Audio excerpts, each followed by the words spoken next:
Hi everyone, I'm going to share some progress on the Passat. We've done a polish right along this side, 3-stage polish, which is looking rather well. Wheels still need done, but we've added the centre caps. They're looking rather better.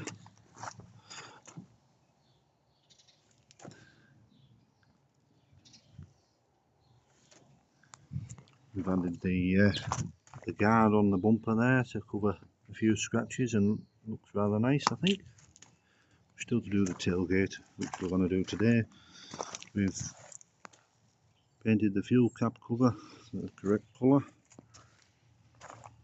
We haven't done this side yet. We've done the mirror cap cover the correct colour.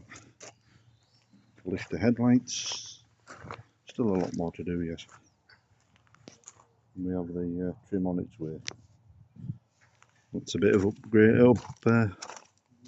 on the Passat.